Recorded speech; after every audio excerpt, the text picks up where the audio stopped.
네, 오늘은 사명자로 살라라는 제목을 가지고 함께 말씀을 나누도록 하겠습니다. 우리가 삶이 너무 분주할수록 우리가 주님께서 우리에게 맡겨주신 사명을 또 본분을 잊고 사는 것은 아닌가라는 생각을 해보게 됩니다. 오직 사명을 위해서 달려갔던 이 바울의 삶, 오늘 그 바울의 삶을 바라보면서 우리의 삶을 다시 한번 돌아보고 생각하는 그런 시간이 되었으면 좋겠습니다. 여러분, 우리가 지상명령이라고 말하는 예수님의 명령이 있습니다. 여기서 지상이라는 뜻은 더할 수 없이 가장 높은 이런 뜻이에요. 더할 수 없이 가장 중요한 이런 뜻입니다. 그 지상명령 마태복음 28장 18절에서 20절까지 기록되어 있는데요. 너희는 가서 모든 민족을 제자로 삼아 아버지와 아들과 성령의 이름으로 세례를 베풀고 내가 너희에게 분부한 모든 것을 가르쳐 지키게 하라. 이것이 바로 우리가 받고 있는 예수님의 지상 명령입니다. 자, 여기서 너희는 이렇게 주님께서 부르시고 계시는데 이 너희는을 어떻게 해석하느냐에 따라서 우리의 삶의 태도가 달라지게 되는 것입니다. 여러분들은 여기서 너희는 누구라고 생각하십니까? 위 말씀에 이 지상명령을 전하시는 이 예수님의 모습, 이 말씀의 배경이 되는 마태복음 28장 16절을 보니까 11제자가 갈릴리에 가서 예수께서 지시하신 산에 이르러 이렇게 말씀하고 있습니다.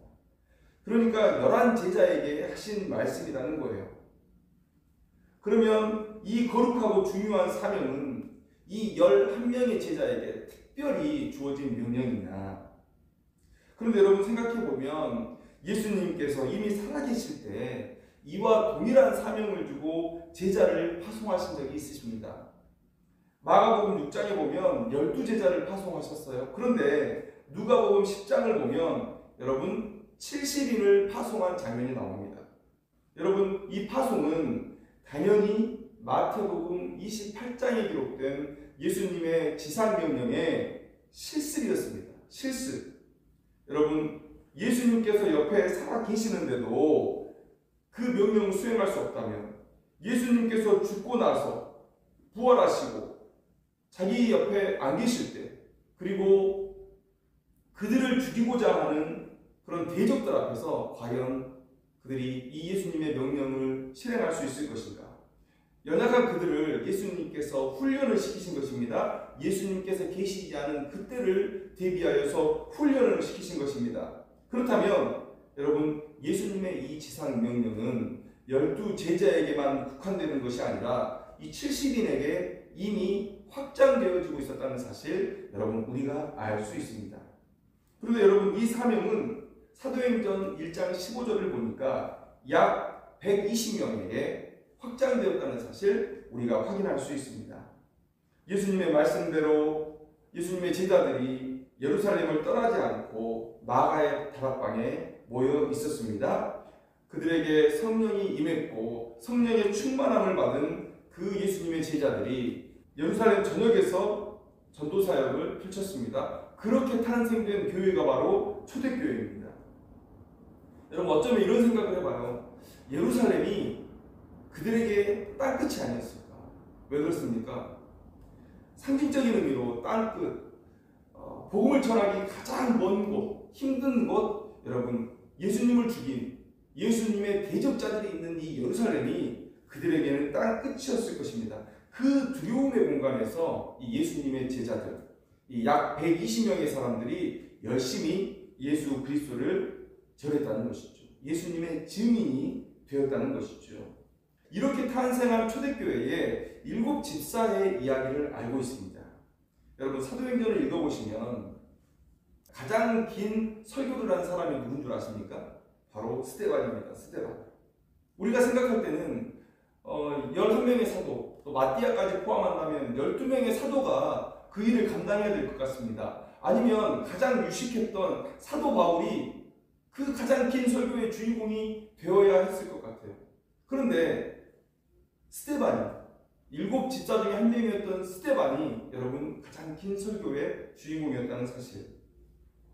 여러분, 초대교회에서 7 집사 어떻게 선발했습니까? 성령과 지혜가 충만하여 칭찬받는 사람들, 이 조건을 충족하고 교회에서 세움을 받은 사람들, 이 사람들이 바로 집사들이었습니다. 그러니까 여러분, 교회에서 성장한 사람들이에요.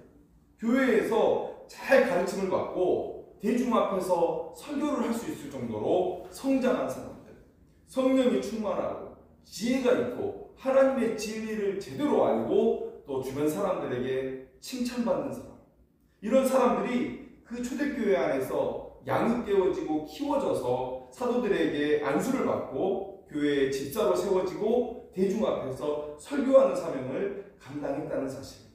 여러분, 사도행전에서 스데반의 설교가 가장 긴 설교로 자리 잡고 있다는 사실, 여러분, 우리에게 도전이 되지 않습니까? 어떤 의도가 있는 것이죠. 초대교회에서 누군가가 양육받고 훈련받고 이렇게 설 수 있었다면 이 이후에 세워지는 모든 교회에서의 성도들의 목표치는 바로 스데반이 되어야 된다는 것이죠.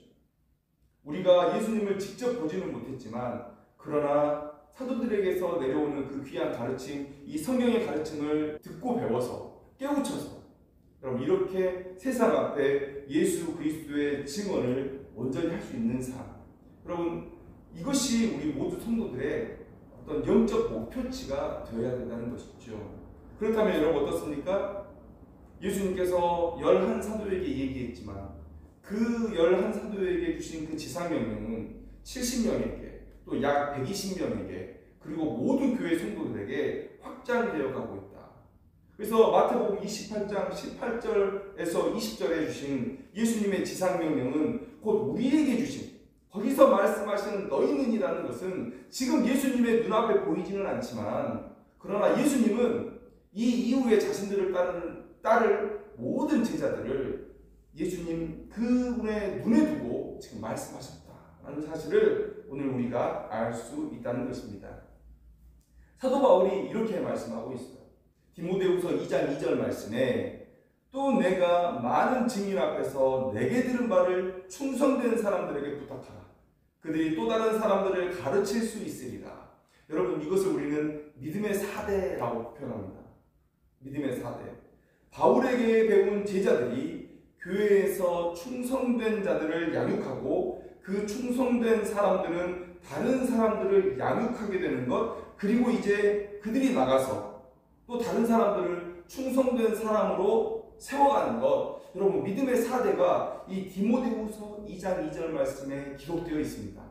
곧 사도 바울은 자기가 실천하는 것처럼 이 예수님의 지상명령을 위해서 모든 교회 성도들이 함께 헌신해야 된다는 것을 오늘 말씀하고 있다는 것이에요. 너무나 당연한 얘기죠. 너무나 당연한 얘기인데 여러분, 이 지상명령은 11제자가 들었으나 우리 모두에게 주신 말씀이다. 여러분, 성령께서 이 땅에 오신 목적이 무엇입니까?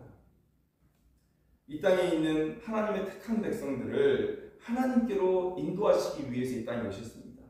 이미 복음을 들은 자들이 있을 거예요.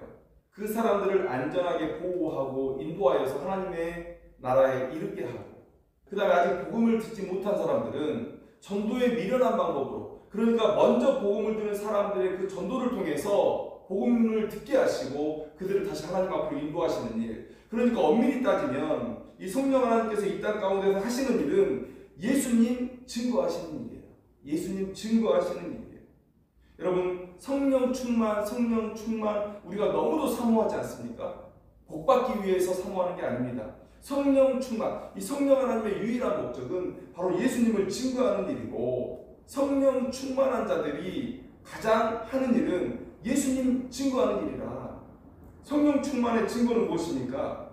얼마나 예수를 삶 가운데서 증거하고 있느냐. 여러분, 이거예요. 우리가 그렇게 부르짖었던 성령 충만의 증거가 바로 이거라는 것이죠. 지상명령에서 지상이라는 뜻이 더할 수 없이 가장 높은, 더할 수 없이 가장 중요한 이라는 말씀을 드렸습니다. 여러분, 예수님께서 이 명령을 우리에게 주실 때 너희들의 삶에 이보다 더 중요한 목적, 이보다 더 중요한 가치가 있어서는 안 된다라고 말씀하시는 거예요. 우리에게 이 명령을 부탁하시는 거예요. 우리가 우리의 삶을 한번 돌아봤으면 좋겠습니다.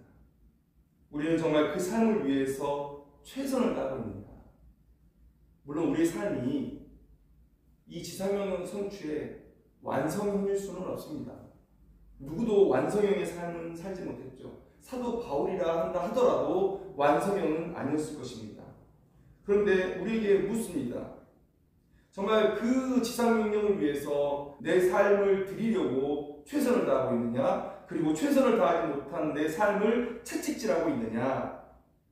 여러분, 우리의 삶을 돌아봐야 된다는 것이죠.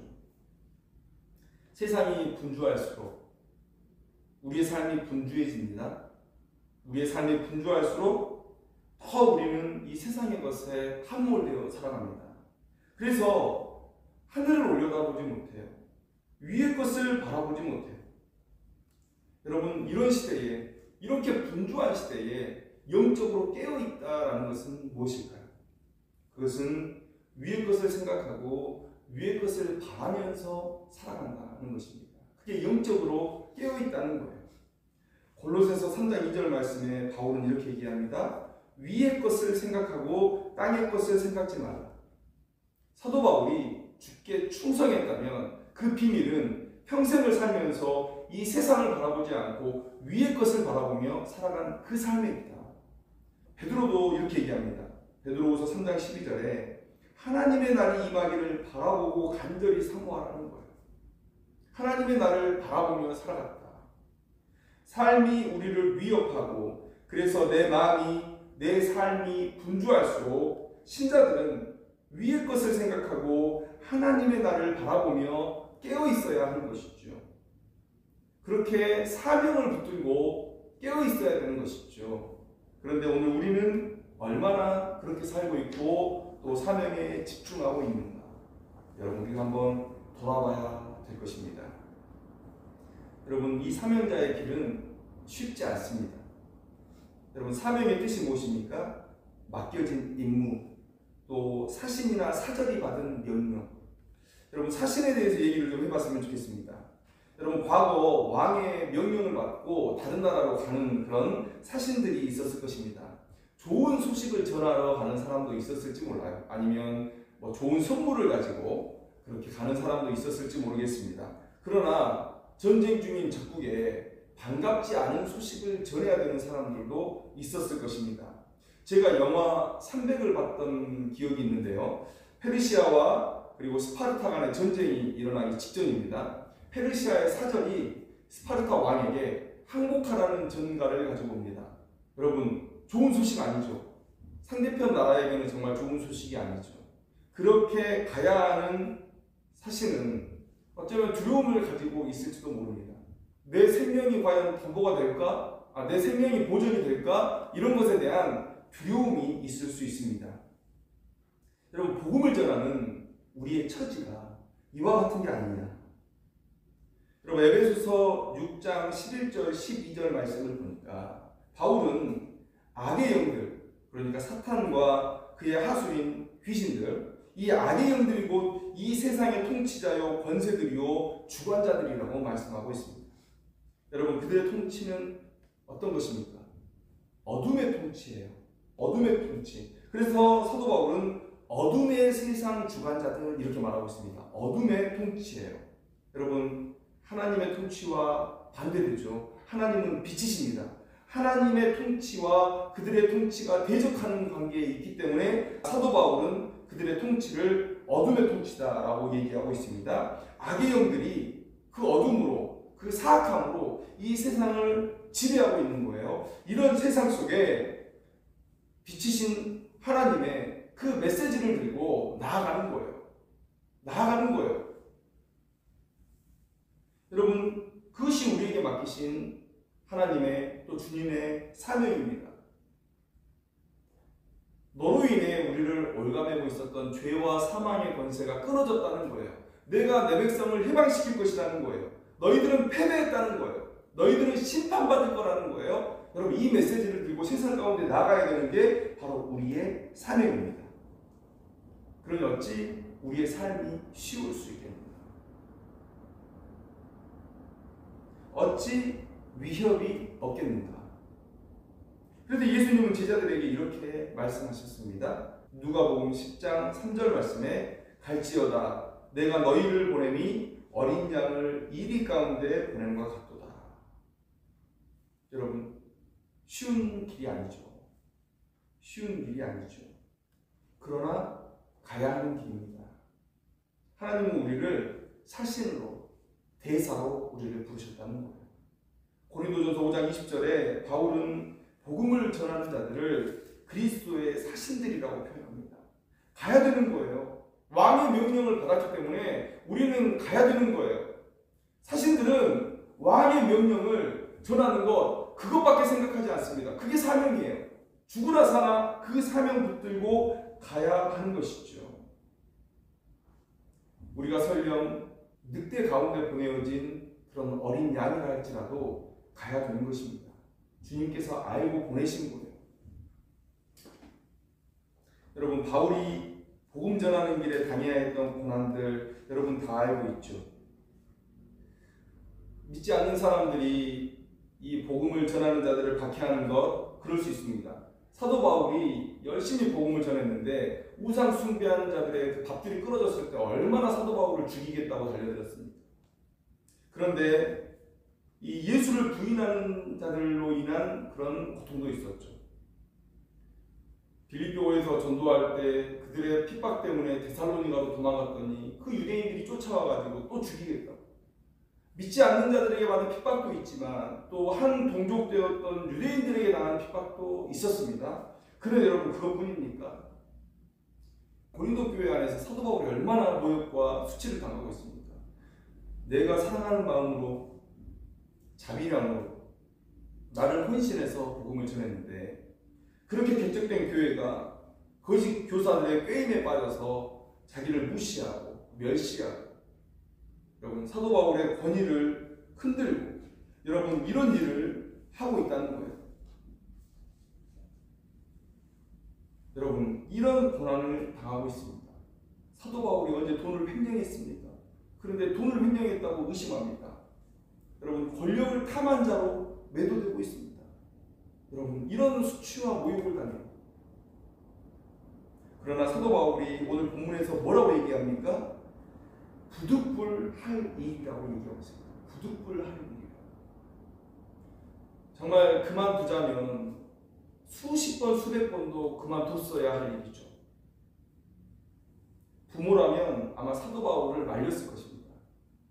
그러니까 사도 바울이 자기 집에 가지 않습니다. 자기 집을 들리질 않아요. 다소에 들리지 않고 계속해서 다른 지역으로 돕니다. 심지어 그 옆을 지나갈 때도, 1차, 2차 전도여행 때 그 옆을 지나갈 때도 다소에 들렸다는 기록이 없어요. 부득불할 일이다. 무슨 얘기입니까? 할 수밖에 없는 일이라, 내 감정과 상관없이, 내 상황과 상관없이 반드시 해야 하는 일이라. 왜요? 사도 바울은 그리스도의 사신이라고 자기를 믿고 있었어요. 사신이 어찌 왕의 명령을 전하는 일을 하지 않을 수 있느냐? 사신의 존재 목적이 그건데 어찌 그 일을 하지 않을 수가 있느냐라는 거예요. 여러분, 사도 바울이 성령 충만한 사람이었다. 바로 이 모습이 바로 그 증거라는 겁니다. 성령은 내 안에서 예수를 증거하시는 분이세요. 내 안에 성령께서 계시다면 그 사람은 예수님의 지상명령을 성취하는 일에 최선을 다할 수밖에 없다. 여러분, 사도 바울이 이런 고난 가운데도 부득불할 일이다, 예수를 증거하는 일이 부득불할 일이다라고 말하는 이 모습이 바로 사도 바울의 성령 충만의 증거라는 것이죠. 16절에 만일 복음을 전하지 않으면 내게 화가 있을 것이로다, 이렇게 말씀하고 있습니다.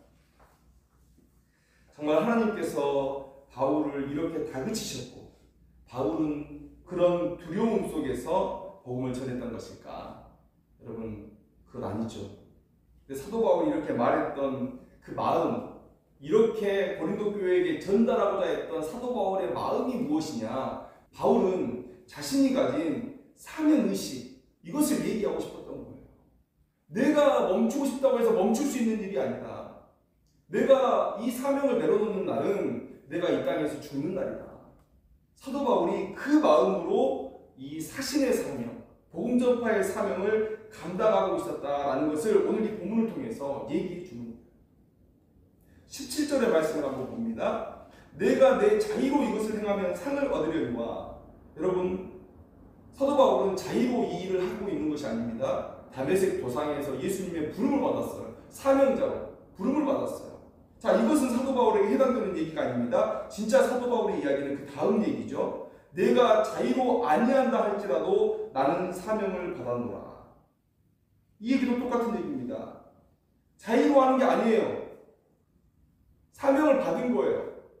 그래서 나는 사명자예요. 하고 싶지 않다고 해서 하지 않을 수 있는 상황이 아니라는 거예요. 하지 않을 자유가 내게 없다는 것을 사도 바울이 얘기하고 있다는 것입니다. 여러분, 이게 예수님의 지상 명령을 받은 우리의 삶이어야 되는 거예요. 사도 바울에게만 그 명령을 주셨습니까?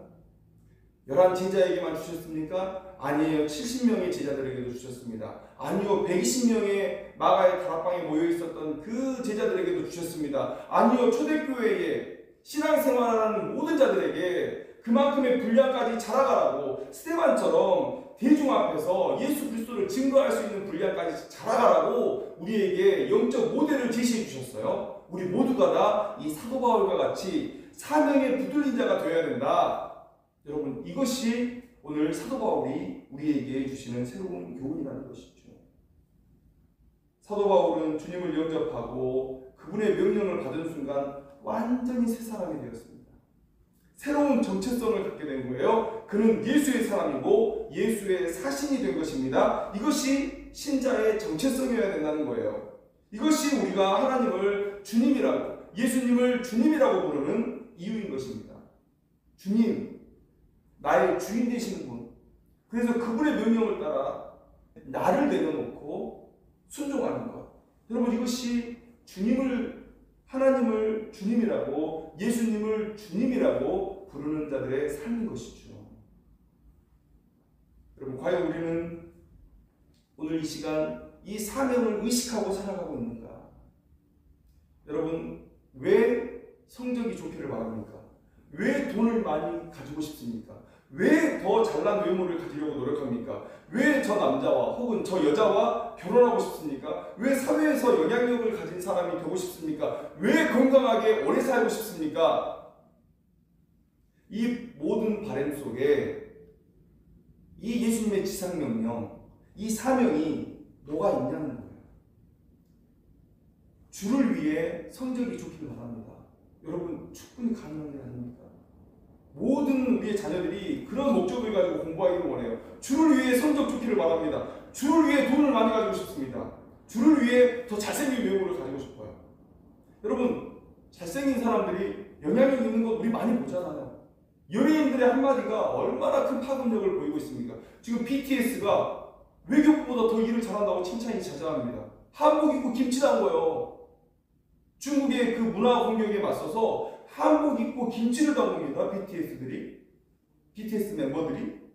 여러분, 주를 위해 더 잘생긴 외모 가지고 싶습니다. 그리고 주를 위해 저 여자와 저 남자와 결혼하고 싶습니다. 주를 위해 사회에서 더 큰 영향력 있는 사람이 되고 싶습니다. 주를 위해 더 건강해지고 싶습니다. 여러분, 이 사명이 우리 안에 뭐가 있냐고요?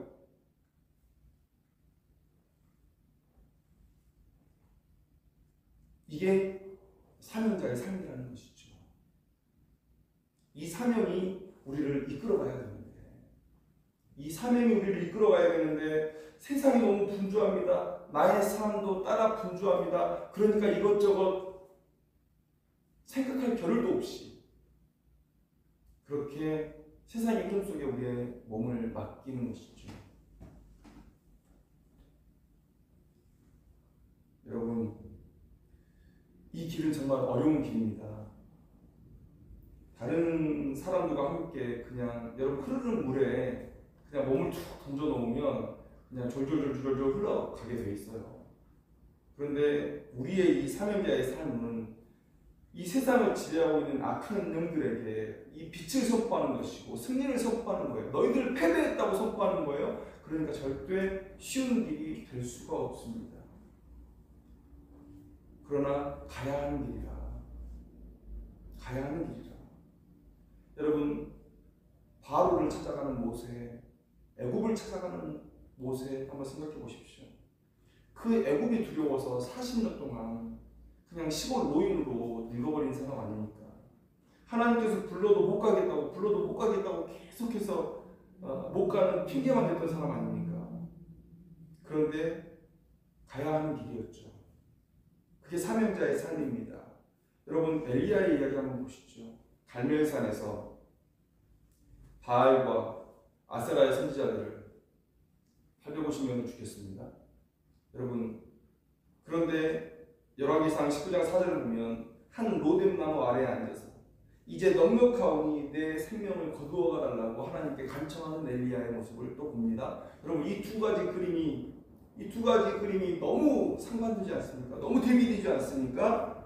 여러분, 어떻게 아합 앞에서 바알과 아세라 선지자 앞에서 그 수많은 백성들 앞에서 그렇게 당당했던 엘리야가 이세벨이 널 찾아 죽이려고 한다. 여러분, 그 말 한마디 듣고 이렇게 주랭랑을 치고 이제 나 죽어도 좋다고 제 생명을 거두어달라고 이렇게 말할 수 있습니까? 여러분, 저는요, 우리가 너무 엘리야를 영웅시하는 거 아니냐. 물론 믿음의 영웅인 건 맞죠. 그런데 그 두 모습을 생각할 때 저는 이런 생각을 했습니다. 하나님을 믿음으로 아합과 바알과 아세라의 선지자들과 많은 백성들 앞에 섰습니다. 어떻게 하나 보자 하고 멸시의 눈으로 바라보는 사람들 앞에 섰던 거예요. 믿음으로 섰던 겁니다. 그러나 그 안에는 여러분 두려움이 있었을 거라고 생각이 됩니다. 그게 인간의 마음 아닐까요? 믿음으로 서서 하나님의 능력으로 놀라운 역사를 이루어냈는데 여러분, 그런데 이세벨을 죽이겠다고 하는 거예요. 이런 실제적인 위협 앞에 이 인간적인 두려움을 가질 수밖에 없는 것이죠. 여러분, 그러나 그 길을 걸어갔던 거예요. 그리고 두려움을 안고 갈멜산에 갔던 것이고 두려움을 안고 도망도 칠 수 있었던 것이고 다시 엘리사를 부르기 위해서 다시 들어갈 수 있는 그것이 바로 사명자의 길이 아니었는가라는 생각을 해봅니다.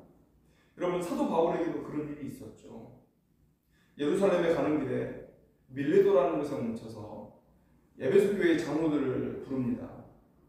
근데 그곳에서 이제 사도 바울이 쭉 이제 얘기를 한 뒤에 자기에게 앞으로 닥칠 일에 대해서 얘기를 합니다. 사도행전 20장 23절 말씀에 오직 성령이 각 성에서 내게 증언하여 결박과 환난이 나를 기다린다 하시나. 여러분, 그리고 25절 말씀에 이렇게 얘기해요. 다시는 여러분들의 얼굴을 보지 못할 것 같습니다. 여러분, 그리고 나서 길을 떠납니다. 두로에 들었을 때 제자들이 하나님으로부터 들은 계시가 있어서 사도 바울에게 예루살렘으로 올라가지 마세요 라고 얘기합니다. 또 가이사랴에 이르렀을 때는 선지자 아가보라는 사람이 바울이 당할 모습을 몸으로 보여주는 거예요. 그 모습을 보고 어떻게 제자들이 사도 바울을 그 사지로 보낼 수가 있겠습니까? 제자들이 올라가지 말라고 바울에게 계속 얘기를 하는 거예요. 여러분, 그런데 바울이 올라가죠. 여러분, 바울이 성령을 거역하고 올라간 것입니까? 아니요. 여러분, 성령께서 바울이 앞으로의 당할 일을 바울에게도 보이시고 다른 사람들에게도 보여주셨습니다. 그런데 그 길을 말리신 것은 아니에요. 그냥 보여주신 거예요. 사도 바울 앞에 이런 일들이 있을 것이다 라고 보여주신 거예요. 그러니까 그 상황을 보고 그 계시를 듣고 판단을 한 사람들은 그 제자들이라는 것이죠. 그러나 사도 바울은 성령 하나님의 그 마음, 그 뜻을 알았던 거예요. 성령 하나님께서 사도 바울에게 말씀하십니다. 내가 너에게 또 그 길에 뜻이 있으니 올라가라. 고난이 있지만 그러나 성령 하나님께서 그 길을 올라가라 하신 거예요. 그런데 다른 제자들이 그 고난당할 것을 보고 올라가지 말라고 해요. 근데 사도 바울이 어떻게 성령 하나님께서 뜻이 예루살렘에 올라가는 것에 있는데 그것을 거절할 수 있을까? 사도 바울은 가야 된다고 말해요. 여러분, 성경을 자세히 읽어보십시오. 성령 하나님께서 못 올라가게 해라. 여러분, 이 말씀을 주신 게 아니에요. 그냥 계시만 주신 거예요. 어찌 보면 사도 바울이 그 고난을 감수하고 예루살렘으로 올라갈 때 그 모습을 보고 많은 사람들에게 사명자의 삶이라는 것이 바로 이런 것이다 라는 것을 교훈하시고자 하신 게 아니었을까. 지금도 믿음의 많은 사람들은 그 길을 가면 고난이 있을 거라는 것 알고 그 길을 갑니다. 지금도 그런 바보들이 있다는 거예요. 그리고 그런 바보들의 역사를 통해서 이 기독교의 이 찬란한 역사가 지금 꽃피웠다라는 사실. 여러분, 기독교 역사가 그렇습니다. 예수님의 제자들이 그 마음으로 모든 것을 버리고 주를 따랐기 때문에 그들을 통해서 많은 사람들이 복음을 들을 수 있었습니다. 로마의 그 압제 속에서 초대교회가 그렇게 핍박을 당했으면서도, 그렇게 삶의 매장을 당하고 있었으면서도 그 길을 계속 걸어갔기 때문에, 그 바보들 때문에 오늘 우리가 이 복음을 붙들고 있는 겁니다. 종교개혁 시대에 그냥 편하게 사제로 지내고 종교 권력을 누리고 살면 되는데, 제후도 제후 자식을 성직자를 못 시켜서 난리를 부리는 그 시절에 종교개혁자들이 일어나서 성경을 번역하고 그리고 수도원에 들어가서 하나님께 부르짖고 그런 바보들이 있었기 때문에 이 교회의 역사가 이루어진 것 아니겠습니까? 이 사명자들을 통해서 하나님께서 역사를 이루어 가신다. 성경은 그 사명자의 이야기들로 가득 채워져 있다는 거예요. 그리고 우리도 사명자입니다. 여러분, 우리의 삶에 주님의 명령은 어느 정도의 위치를 차지하고 있습니까? 어느 정도의 영역을 자리 잡고 있습니까? 우리의 목적은 이 사도 바울과 같이 되는 겁니다. 사도 바울처럼 삶의 모든 영역이 주님의 이 지상 명령을 위해 정돈되어져야 하는 거예요.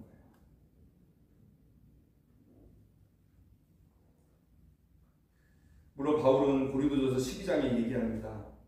모두 다 사도겠느냐? 모두 다 선지자겠느냐? 다 교사겠느냐? 다 능력을 행하는 자이겠느냐? 다 병 고치는 은사를 가진 자이겠느냐? 다 방언을 말하는 자이겠느냐? 다 통역하는 자이겠느냐? 여러분, 모든 사람이 다 이 사도 바울처럼 자신의 삶을 팽개치고 다 복음 전하러 나서야 된다, 이런 말씀은 아니죠. 그러나 여러분, 각자가 직업을 가지고 살고 있더라도 그것이 어떤 직업이든 간에 그 모든 것은 예수님의 지상명령 성취라는 그 한 가지 목적을 위해서 수행하고 있는 인생의 과업이어야 된다라는 말씀을 드리고자 하는 것입니다. 오늘 바울의 권면을 들었으면 좋겠습니다. 오늘 본문 23절, 24절을 보니까 내가 복음을 위하여 모든 것을 행함은 복음에 참여하고자 함이라. 운동장에서 다름질하는 자들이 다 달릴지라도 오직 상을 받는 사람은 한 사람인 줄을 너희가 알지 못하느냐. 너희도 상을 받도록 이와 같이 다름질하라. 여러분, 다른 것 바라보지 않았다는 거예요. 삶의 유일한 목적이 오직 예수 그리스도 증거하는 것, 이거 하나뿐이었다는 거예요. 사도 바울이 천막도 만드는 일을 했습니다. 여행하는 것처럼 배 타고 쭉 다니기도 했어요. 그 모든 일이 무엇 때문에 행하는 것입니까? 바로 땅끝까지 복음을 전하기 위한, 예수님의 그 지상명령을 성취하기 위해서 이렇게 행했다라는 거예요. 여러분, 우리 삶에 얼마나 많은 분주한 것들이 있습니까? 사도 바울처럼 삶을 좀 정돈하기를 원합니다. 이제 주 4일째 근무 얘기가 나오고 있죠. 교회는 또 걱정하기 시작했습니다. 이제는 주말에 해외여행도 다녀올 수 있는 그런 시간들이 주어질 것이다. 여러분, 물론 믿음의 분량들은 다 다르기 때문에 이런 사회적인 흐름에 믿음이 흔들리는 사람도 있어야 될 것이죠. 그러나 우리의 믿음의 분량은 이런 수준을 걱정하는 그런 믿음의 분량이 되어서는 안 된다. 여러분, 오늘 우리가 바울의 삶을 한번 생각해 보기를 원합니다. 돈과 명예를 모두 거머쥘 수 있는 그런 조건을 가진 사람이었어요. 그러나 그런 것들을 다 내려놓고 오직 받은 사명을 위해서 달려갔던 사도 바울의 삶을 우리 다시 한번 바라보기를 원합니다. 고린도 교회에 그렇게 수치와 모욕을 당하면서도 그 고린도 교회를 끝까지 품을 수밖에 없었던, 부득불할 일이라, 내가 너희들을 품는 것이 부득불할 일이라, 내가 예수를 증거하는 것이 부득불할 일이라, 이렇게 말했던 바울의 삶을 우리가 다시 한번 생각했으면 좋겠습니다. 여러분 그 삶이 옳은 것입니다. 하나님 앞에 옳은 것입니다. 그리고 나중에 잘 살았다. 내가 참 잘 살았다고 여러분 그렇게 자화자찬할 수 있는 그런 삶입니다. 여러분 오늘 우리의 분주한 삶을 돌아보면서 내 삶의 우선순위를 다시 한번 점검하기를 원합니다. 내 삶에 어떤 것들이 자리 잡고 있는지 그런 것들을 점검하기를 원합니다. 그리고 사명을 생각하면서 그런 것들을 다시 한번 정돈하고 버릴 것은 버리고 더 키워야 될 것은 키우는 우리의 삶이 되기를 소망합니다. 여러분 그런 삶을 주님께서 원하시고 계신다. 주님께서 원하시고 계신다. 내 주인 되시는 그 주님께서 원하시고 계신다. 여러분 이 주님의 목소리를 듣고 오늘 사도 바울처럼 사명자의 삶을 결단하는 우리들이 되기를 주님의 이름으로 축원합니다. 기도하겠습니다.